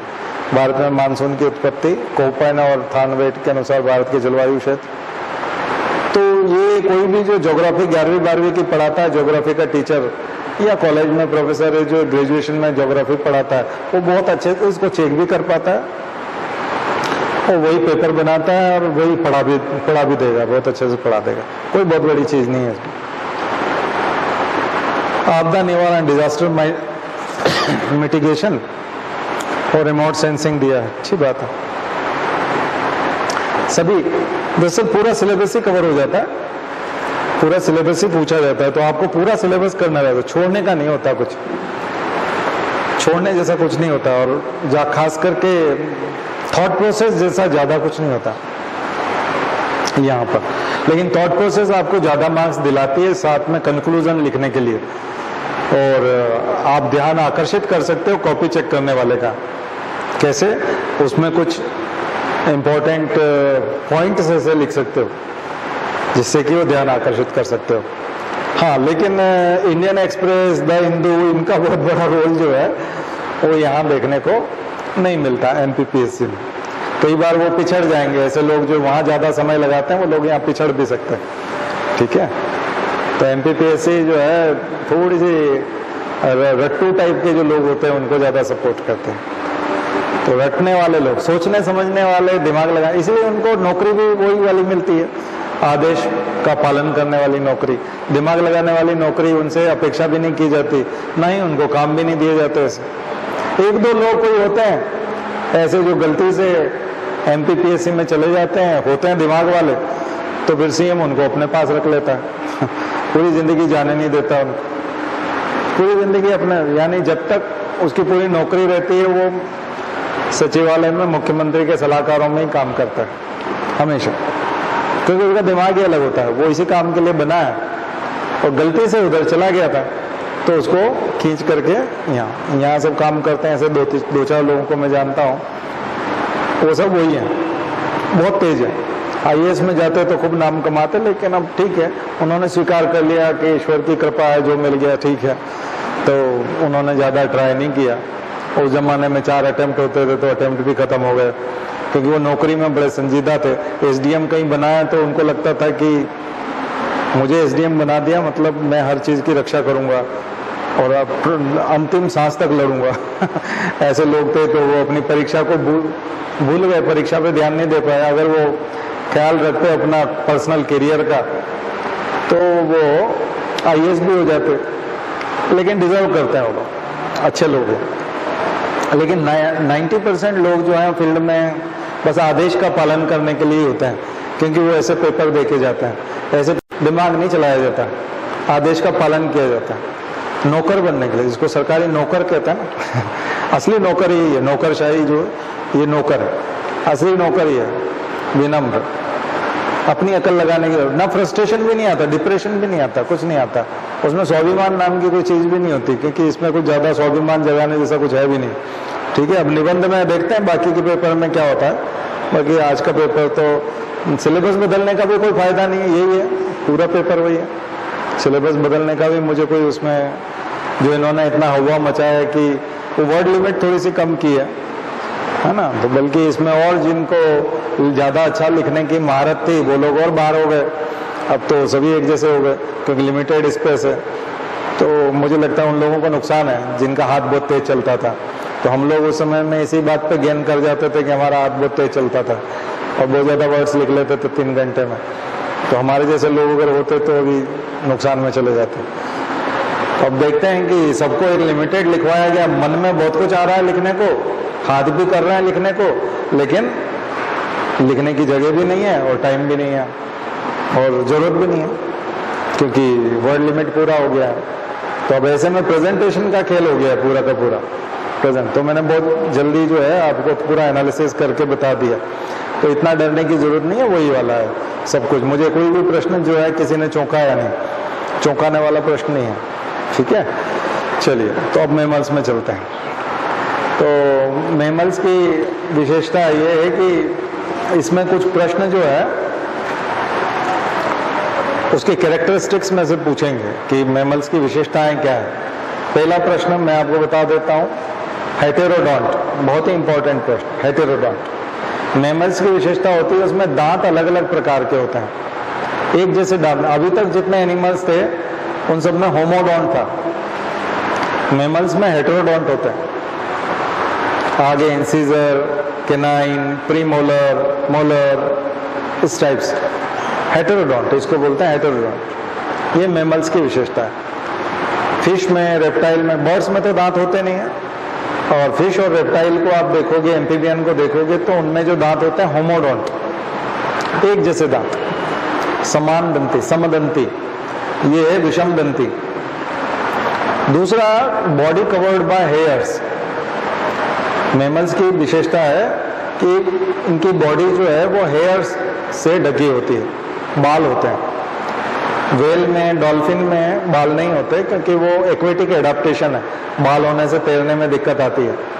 तो उसमें उन्होंने एडाप्टेशन के, एक्वेटिक एडाप्टेशन में बाल नहीं होते, बाकी जितने भी मैमल्स हैं उन सब के शरीर पे बाल होता है। 2 बड़ी विशेषताएं हो गई। तीसरी, ये बच्चे देने वाले मैमल्स हैं, बच्चे देते हैं, विविपेरस, बायोलॉजी की भाषा में इसको बोलते हैं, जूलॉजी में विविपेरस, बच्चे देने वाले। 1 या 2 ऐसे हैं जो इकिडना और जो अमेरिकन एंटीटर है, इकिडना, अमेरिकन एंटीटर, इकिडना, और एक है ऑर्निथोरिंकस, डकबिल्ड प्लेटिपस। ये जो 2 एनिमल मैं आपको बता रहा हूं, डकबिल्ड प्लेटिपस ऑस्ट्रेलिया में है और न्यूजीलैंड, सॉरी, है ना, तस्मानिया, अच्छा। तो डकबिल्ड प्लेटिपस और इकिडना, ये जो है ये एक लेइंग एनिमल है, एक लेइंग मैमल, अंडे देने वाले, प्रोटोथेरियंस कहते हैं। क्लासिफिकेशन जब आप देखोगे तो क्लासिफिकेशन ऐसे लिख लो, मेमेलिया के नीचे 2 एरो ऐसे डिवाइड कर दो, 2 ब्रांचिंग बना दो। एक तरफ प्रोटोथीरिया, दूसरी तरफ दूसरी तरफ Theria, Prototheria and Theria, Prototheria and Theria. Theria को फिर 2 भाग में डिवाइड करो। थीरिया में एक है मेटाथीरिया और दूसरा है यूथीरिया, वास्तविक स्तनी, ट्रू मैमल्स, वास्तविक स्तनी। तो पहला जो प्रोटोथेरियंस हैं वो है इकिडना और ऑर्निथोरिंकस, जो मैंने अभी आपको बताया, वो है प्रोटोथेरियंस, एग लेइंग मैमल्स। ये एग ले करते हैं, अंडे देने वाले, एग लेइंग मैमल्स। मेटाथीरिया जो है वो पाउच्ड मैमल, जिनके पेट पे पाउच होता है, एब्डोमेन पे पाउच होता है, एब्डोमिनल पाउच, मार्सुपियम उसको बोलते हैं, मार्सुपियम, कंगारू। तो मेटाथीरिया है वो है कंगारू और ओपोजम, अमेरिकन ओपोजम। तो ये ओपोजम और कंगारू, मैक्रोपस भी बोलते हैं कंगारू को, तो ये मिलेंगे आपको मेटाथीरिया। तो एक तरफ तो अंडे दिए जाते हैं, एक तरफ हाफ डेवलप्ड बेबीज ले करते हैं। वो डेवलप्ड पूरी तरह से नहीं होते, छोटे बेबी जो पूरी तरह से सेल्फ डिपेंड नहीं है, उनको पाउच में, मार्सुपियम में पाला जाता है, बाहर पाउच में पाला जाता है। फिर वो बड़े होते हैं, फिर वो स्वतंत्र हो जाते हैं। और लास्ट वाला है वो है थीरिया, यूथीरिया। थीरिया का जो अगला हिस्सा है वो है यूथीरिया। यूथीरियन जो है उसमें सारे मैमल्स आते हैं। तो कौन कौन से मैमल्स आते हैं उनकी सीरीज लिख लो जरा, ऑर्डर लिख लो सारे के सारे। पहला लिख लो रोडेंशिया, रोडेंट से शुरू करो, रोडेंशिया, इसमें आते हैं रोडेंट्स, लोगोमार्फा, रेबिट वगैरह।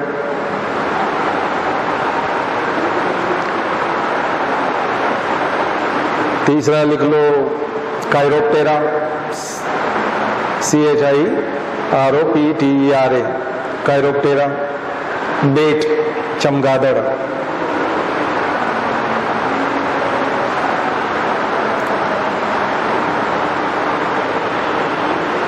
उड़ने वाले फ्लाइंग मैमल्स है ना, बेट, चमगादड़ जो है इनको लिख लीजिएगा फ्लाइंग मैमल, एकमात्र उड़ने वाले। हालांकि हम लोग फ्लाइंग फॉक्स भी बोलते हैं, ठीक है, और भी उड़ते हैं, लेकिन इस तरह से नहीं उड़ते जैसे चमगादड़ उड़ते हैं, वो तो पूरी तरह पक्षी की तरह उड़ते हैं, तो उनको फ्लाइंग मैमल्स लिखते हैं। फिर लिखिए प्रोबोसीडिया, हाथी वाला, प्रोबोसीडिया, एलिफेंट। आर्टियोडेक्टाइला, आर्टियोडेक्टाइला, अनंगुलेट्स बोलते हैं हम लोग इनको। तो ये आर्टियोडेक्टाइला में केटल्स आते हैं सारे, गाय, भैंस, बैल, बकरी, भेड़ और ऊंट, कैमल, ये आर्टियोडेक्टाइल्स हैं। पेराइसोडेक्टाइला, पेराइसोडेक्टाइला,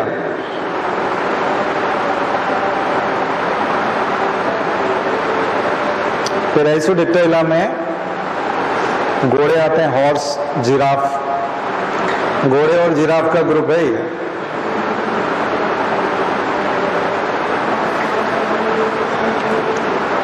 अगला लिखिए फोलीडोटा, फोलीडेटा, सॉरी फोलीडेटा, इंसेक्टिवोरस एनिमल है इसमें, चींटीखोर, एंटीटर्स,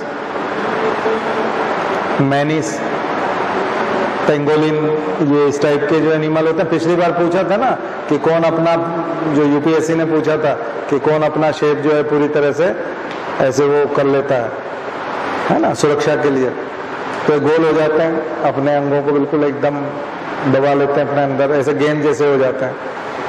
तो पेंगोलिन और मैनिस, और ठीक है, ये सब इसी में आते हैं। इडेंटेटा और पोलिडेटा दो है, तो एक इडेंटेटा भी लिख लो, इडेंटेटा।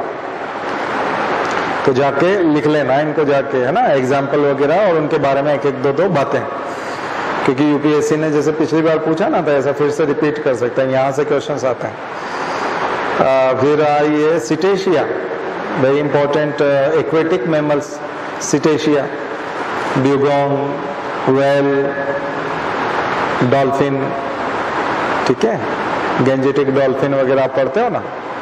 हमारा एक्वेटिक मैमल है कि नहीं, aquatic animal, national aquatic animal ठीक है, तो वो सब इसमें मिलेंगे आपको, सिटेशिया। फिर आइए कैट फैमिली और डॉग फैमिली, ठीक है। कार्निवोरा, कार्निवोरा, तो ये कार्निवोरस एनिमल है। कार्निवोरा में एक तो कैनिस फैमिली है, एक फेलिस फैमिली है। Felis family cat family, canis family dog family. और एक मांसाहारी एक्वेटिक एनिमल्स होता है, जो कार्निवोर्स होते हैं और एक्वेटिक होते हैं। तो पिन्नीपीडिया, पिसीपीडिया, उनको हम लोग उस तरह से बोलते हैं, पिन्नीपीडिया, पिसीपीडिया। तो आप लोग ऐसे ही सर्च करेंगे गूगल में कि कार्निवोरस एक्वेटिक एनिमल्स, है ना, मैराइन या एक्वेटिक लिखोगे तो आ जाएगा उसमें आपको। तो जाकर के आज सर्च करिए, नोट्स बनाइए इसका, ये आपको 1 या 2 प्रश्न जो है टिक करने में मदद करेंगे। इसके बाद सबसे इंपॉर्टेंट पे आ जाइए, मनुष्य वाला प्राइमेट्स। हम लोग प्राइमेट्स में आते हैं, हम जिस ऑर्डर में आते हैं उसका नाम है प्राइमेट्स। क्लास है मैमेलिया, ऑर्डर है प्राइमेट्स, ठीक है। तो ये मेजर ग्रुप्स हैं। कितने, 11 हुए, 10 हुए? कितने? हाँ, लगभग ये इंपॉर्टेंट, सबसे इंपॉर्टेंट। मुश्किल से 1 या 2 बचे होंगे, वो कोई खास नहीं है, छोड़ भी दोगे तो चलेगा। ये है। अब कैरेक्टर्स में और आ जाइए। कितने कैरेक्टर लिखे थे हमने? हेटेरोडोंट लिखा था, बॉडी कवर्ड बाय हेयर्स लिखा था, स्वेट ग्लैंड्स होती है, पसीने वाली ग्रंथियां होती है। मेमोरी ग्लैंड लिखिए, मेमोरी ग्लैंड भी लिखिए, मेमोरी ग्लैंड्स होती हैं। बच्चे देते हैं, विविपेरस। 5 चीजें तो हो गई, 6 हो गई। विविपेरस, विविपेरस होते हैं मतलब बच्चे देने वाले स्तनी। मेमोरी ग्लैंड्स होती हैं। और आरबीसी इन्यूक्लिएटेड होता है इनका, कैमल को छोड़ के। कैमल में आरबीसी में न्यूक्लियस होता है, बाकी जितने भी मेमल्स हैं उनमें न्यूक्लियस नहीं होता। आरबीसी में न्यूक्लियस नहीं होता। न्यूक्लियस नहीं होता मतलब डिवाइड नहीं कर सकती, डिवीजन नहीं होता, तो उनकी एक निश्चित उम्र होती है। तो आरबीसी की उम्र होती है 120 दिन, उसका जीवन काल होता है 120 दिन, ठीक है। तो परीक्षा में ये प्रश्न इस तरह से आता है। हाँ, आरबीसी इन्यूक्लिएटेड होती है, एक ये प्रश्न। दूसरा, किस में न्यूक्लियस होता है? तो केमल के आरबीसी में न्यूक्लियस होता है। कई बार ये प्रश्न आता है, केमल के आरबीसी में न्यूक्लियस होता है। और फिर आता है कि किसमें डिवीजन नहीं होता, सेल डिवीजन, तो वो आरबीसी में सेल डिवीजन नहीं होगा, क्योंकि उसकी तो फिर उसका जीवन काल कितने दिन होता है? 120 दिन। तो ये बहुत पॉपुलर प्रश्न है जो मैंने आपको सब बता दी। लगभग इन्हीं में से आ जाएगा जब आना होगा प्रश्न, तो ज्यादा कुछ हेर फेर नहीं होगी, ठीक है। 7 सर्वाइकल वर्टिब्री होती है, 7 वर्टिब्री होती है गर्दन में। ये बहुत बड़ी विशेषता है, 7 सर्वाइकल वर्टिब्री। कार्पोरा क्वाड्रिजेमिना एक और इंपॉर्टेंट चीज है। 4 ऑप्टिक लोब होते हैं। ऑप्टिक लोब मस्तिष्क में होते हैं, देखने के काम करते हैं। देखने का काम आंखें नहीं करती, आंखें इमेज को कैप्चर करती हैं, सेंसेशन पहुंचता है ब्रेन में। तो ऑप्टिक लोब जो होता है वो देखता है। वो 4 होते हैं, कार्पोरा क्वाड्रिजेमिना बोलते हैं उसको, corpora quadrigemina, 4 optic lobe. Birds में होते हैं बाइजेमिना, 2 ऑप्टिक लोब। बर्ड्स में केवल 2 ऑप्टिक लोब होते हैं, मेमल्स में 4 होते हैं। तो ये मेमल्स की विशेषता है, corpora quadrigemina. Corpus luteum, corpus luteum ovary में होता है, और ये एस्ट्रस साइकिल और मेंस्ट्रुअल साइकिल के लिए जिम्मेदार होता है। एस्ट्रस साइकिल होगा कुछ मेमल्स में और कुछ में मेंस्ट्रुअल साइकिल होगा। एस्ट्रस साइकिल सीजनल होता है, उसमें रिप्रोडक्टिव बिहेवियर जो होता है वो सीजनल होता है। कुछ सीजन ऐसे होते हैं जिसमें प्रजनन होता है, रिप्रोडक्शन होता है, अदरवाइज नॉर्मल डेज में रिप्रोडक्शन नहीं होता। इसलिए डॉग में, कैट में, इनमें एस्ट्रस साइकिल होता है। तो साल में 2 बार आता है एस्ट्रस साइकिल, किसी में 1 बार आता है। लेकिन जो मनुष्य हैं, मंकी हैं, चिंपैंजी है, ओरांगुटान है, एप्स हैं, इनका मेंस्ट्रुअल साइकिल होता है। ये जो प्राइमेट्स है, स्पेशली प्राइमेट्स में मेंस्ट्रुअल साइकिल होता है, ठीक है। बाकी जो ग्रुप है, कार्निवोरा हुआ, पैरासोडेक्टाइला, आर्टियोडेक्टाइला, इन सब में ज़्यादा में एस्ट्रस साइकिल बोलते हैं उसको, ठीक है। ये कार्पस ल्यूटियम की वजह से होता है। सो कार्पस ल्यूटियम जो है पार्ट ऑफ ओवरी, और वो काम करती है ग्लैंड्स की तरह काम करते हैं, एंडोक्राइन ग्लैंड की तरह काम करता है। हार्मोन कंट्रोल, हार्मोनल ड्राइव होता है उसका, शरीर पर नियंत्रण होता है हार्मोन्स के माध्यम से, ठीक है। तो आपने जो हार्मोन पढ़े हैं, तो एक और आज का होमवर्क और लिख लीजिएगा इस सप्ताह का, कि आप फिजियोलॉजी में चले जाइएगा। फिजियोलॉजी वाले में आप इग्नू का नोट्स जब देखेंगे यही ज्ञान कोश वाला, तो फिजियोलॉजी सेलेक्ट कर लीजिएगा, एनिमल फिजियोलॉजी। और एनिमल फिजियोलॉजी में hormones, endocrine glands and hormones, वो वाला चैप्टर कर लीजिए। पूरे उसमें कॉलम बने हुए हैं। तो एंडोक्राइन ग्लैंड का नाम, उसकी पोजीशन, उसकी, और उसके बाद उसका हार्मोन। फिर हाइपर सिक्रेशन से क्या होता है, हाइपो सिक्रेशन से क्या होता है, किस हार्मोन के ज्यादा निकलने से क्या बीमारी होती है, कम निकलने से क्या बीमारी होती है, ये पढ़ लीजिएगा। तो ये एक बहुत इंपॉर्टेंट चैप्टर है, ठीक है ना। अभी जब थर्ड पेपर होगा एमपीपीएससी का, तब उसमें हम दिखाएंगे। ये बहुत कॉमन है, ये प्रश्न आएगा ही आएगा, उस दिन आप देखोगे, तो बहुत कॉमन है। जब भी यूपीएससी एमपीपीएससी को ऐसे कुछ प्रश्न पूछते होते हैं, तो ये सबसे ऊपर ये प्रश्न आते हैं। तो मैं बहुत शॉर्ट में जो है आपको होमवर्क दिया और समझाया, ठीक है। तो और क्या चीज़ थी उसमें, कार्पस ल्यूटियम तक हम लोग चले गए। और दूसरा रूमिनेंट्स, इसमें एक और इम्पोर्टेंट चीज़ है रूमिनेंट, रूमेन होता है। कुछ रूमिनेंट्स होते हैं जो केटल्स खास करके, जिनमें आमाशय में एक स्पेशल हिस्सा होता है जिसको हम लोग होता है रूमेन, ठीक है। तो रूमिनेंट्स जुगाली करने वाले एनिमल, जो जुगाली करते रहते हैं। तो खाना एक साथ चबा लेते हैं, बहुत सारा खा लेते हैं, फिर बाद में आपने देखा होगा गाय बैल जो होते हैं वो रात में मुंह चलाते रहते हैं, सामने कुछ नहीं रखा रहता है, लेकिन कुछ ना कुछ चबाते रहते हैं। तो उस थैली में से निकाल के उसको चबाते रहते हैं, और फिर वो तो एक तरह से डबल दोबारा वो निकलते हैं। तो एक बार तो पहले लेके जो है जितना मिलता है वो सबको खा के एक जगह जमा कर लिया जाता है, फिर उसमें से निकाल के चबाते हैं। तो जुगाली करना बोलते हैं, ठीक है ना। तो इसी को वो कहा जाता है। तो एक रूमिनेंट बहुत इंपॉर्टेंट प्रश्न है यहाँ पर। फिर हृदय में 4 कक्ष तैयार हो जाते हैं, जो बर्ड्स में भी तैयार हो गए हैं। यहाँ पे भी रक्त में हीमोग्लोबिन होता है, और रक्त का थक्का बनाने के लिए प्लेटलेट्स होते हैं। रक्त का थक्का बनाने के लिए, ब्लड कोगुलेशन करने के लिए कौन जिम्मेदार है, प्लेटलेट्स। प्लेटलेट्स की कमी हो जाती है तो दिक्कत आ जाती है। तो ये सब सुविधाएं जो है ये मैमल्स में है, ठीक है। तो दूसरा, किडनी जो होती है वो मेटानेफ्रिक किडनी होती है, यूरिया का उत्सर्जन करता है। मैमल्स जो है वो यूरिया का उत्सर्जन करते हैं, यूरिन, इसलिए उसके शब्द को यूरिन कहा जाता है। इस यूरिन का निर्माण लिवर में होता है। यूरिन का निर्माण होता है लिवर में, और छाना जाता है उसको किडनी में। किडनी छानने का काम करती है। फॉर्मेशन कहाँ होता है, निर्माण कहाँ होता है, लिवर में। तो ये बहुत कॉमन क्वेश्चन, तो इसको देख लीजिएगा। Parental care, again parental care होता ही है मैमल्स में।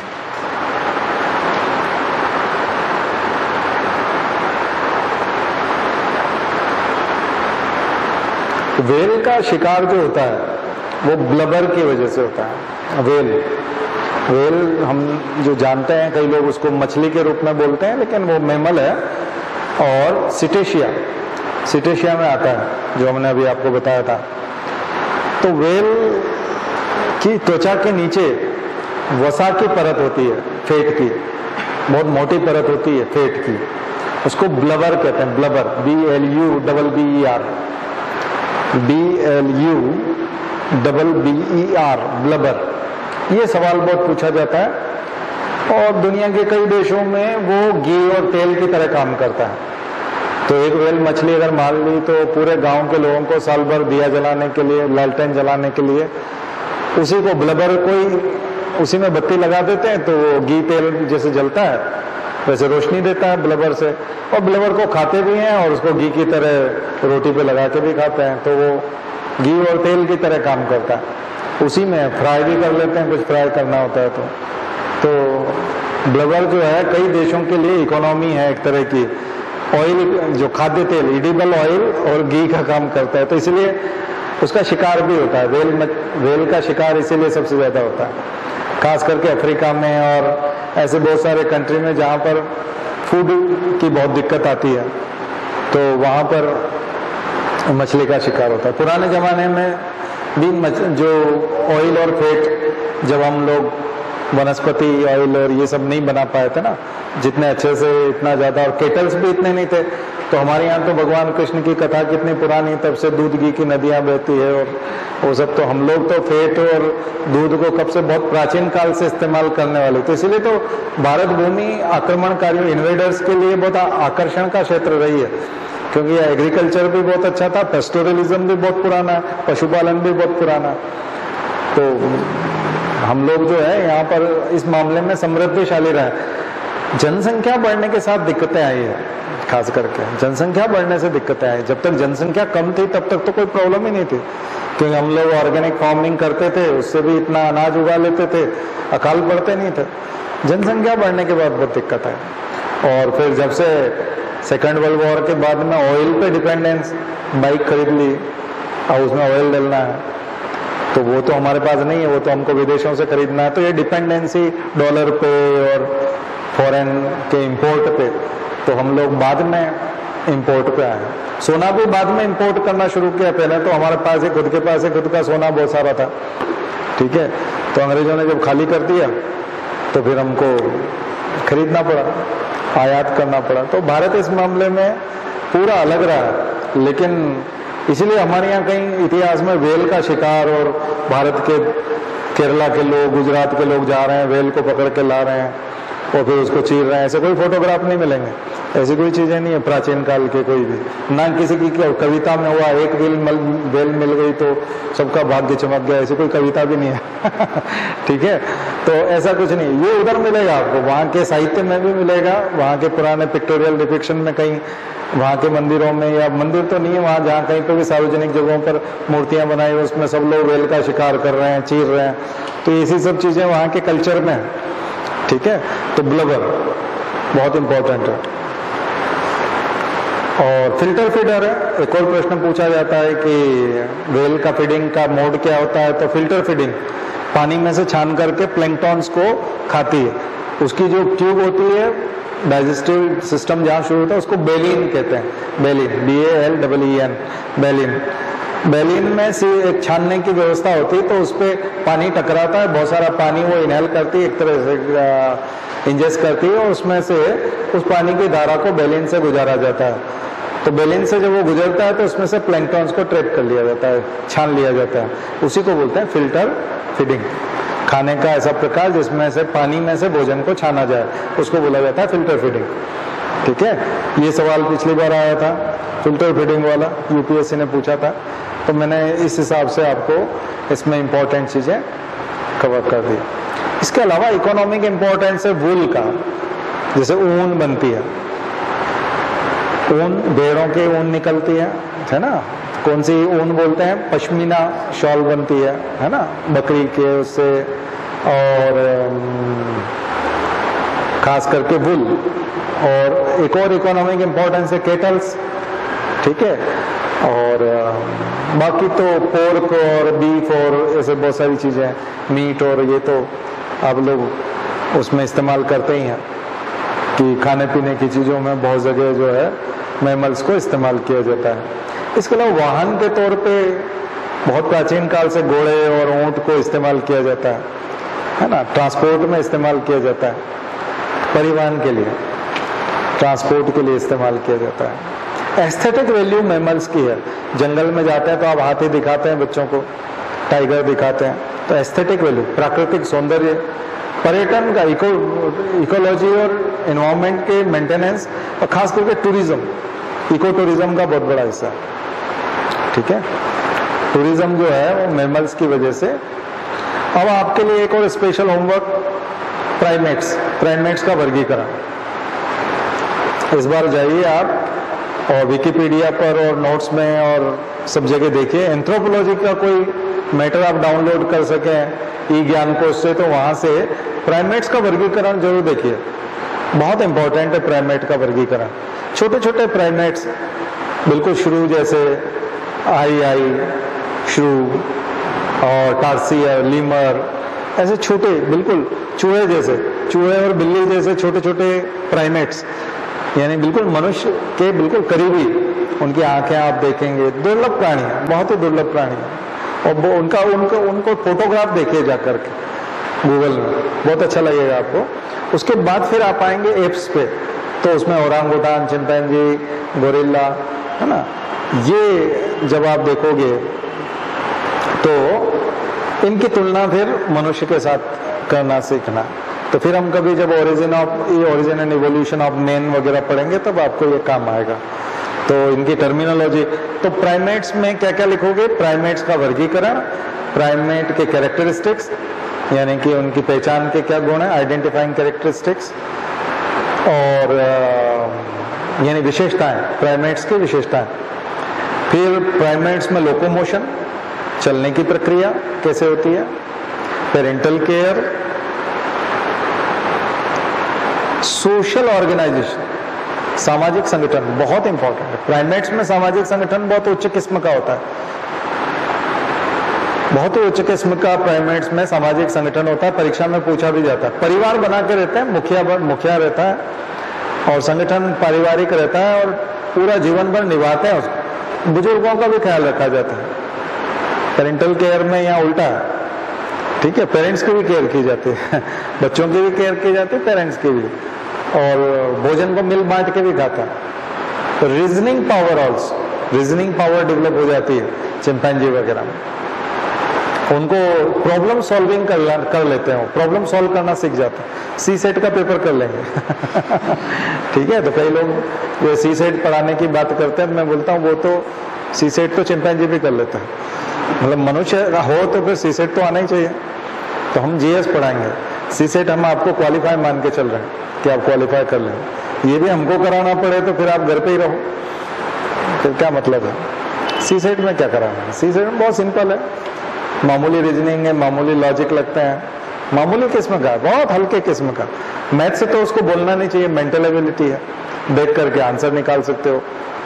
कलम चला करके सॉल्व करके और फिर निकालना तो मुझे लगता है तो उसकी जरूरत नहीं है। उसको प्रश्न को ढंग से पढ़ने की जरूरत है और ऑप्शंस को ध्यान से देखो, आंसर दिख जाएगा। देखना आना चाहिए, ऐसी आंखें विकसित करो, है ना। हमारे अंदर तो है, तो हम लोग तो उसमें ज्यादा डिस्कस, पर ये है कि वो हम समझा नहीं सकते, बता नहीं सकते, बस हम उत्तर निकाल लेते हैं उसका। अब कैसे निकाला वो पता नहीं, उत्तर यही है शुरू से हमारे साथ ये शुरू से मतलब ये जो कंपटीशन एग्जाम की जो मैथ्स होती है हमको कभी पढ़ना नहीं पड़े, उत्तर निकल जाता बस, पर उसको सॉल्व करना नहीं आता, क्योंकि उसके लिए फिर आपको वो टेक्निक, वो कौन सा शॉर्टकट गुरु और वो बनना पड़ेगा।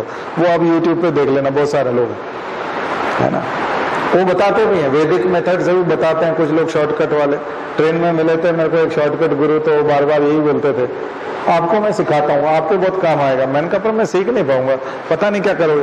बोले इसमें से कुछ नहीं, ये ऊपर का जो कहते हैं नीचे लिख देना, इसमें 2 काट देना, इसका 2 काट देना, ये बीच वाला आंसर। मैंने कहा ये क्या है, बोले यही आंसर है, आप देख लो।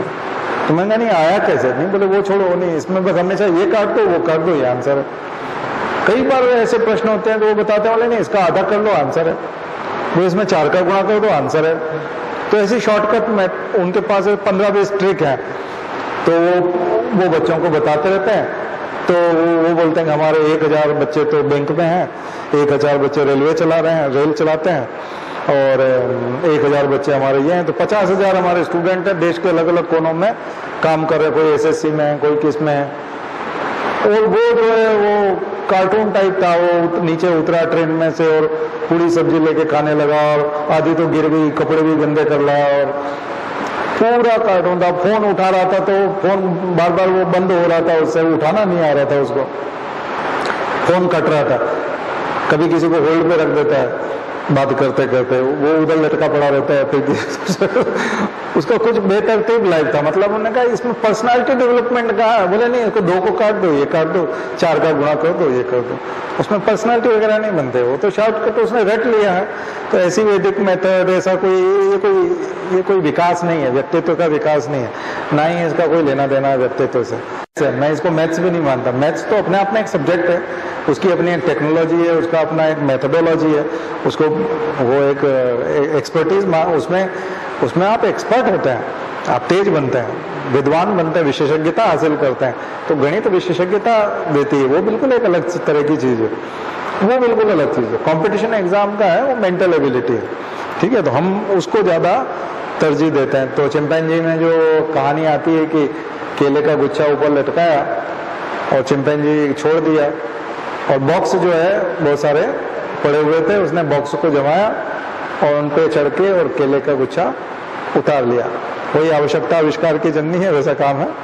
तो इसका मतलब रीजनिंग है, उसके पास रीजनिंग है, उसको लॉजिक लगाना आता है, उसको आता है कि ऐसा कुछ किया जा सकता है, इसको कैसे सॉल्व करेंगे।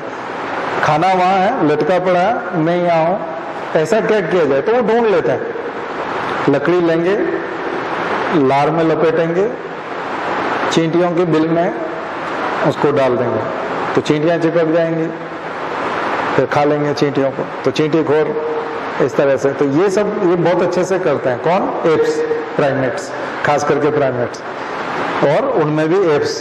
तो इन एप्स को पढ़िए, ठीक है। तो ये आपको कुछ मार्क्स दिलवाएंगे, ठीक। तो चलिए, तो इस तरह से मैं यहाँ क्लोज करता हूँ। तो अब हम अगली बार जब पढ़ेंगे तो बॉटनी वाला हिस्सा देखेंगे, और उसके बाद फिर हम थोड़ा सा इकोलॉजी इन्वायरमेंट में चलेंगे। तो परीक्षा से पहले आप काफी कुछ कंप्लीट करवाने की कोशिश करेंगे। चलिए, शांति पाठ।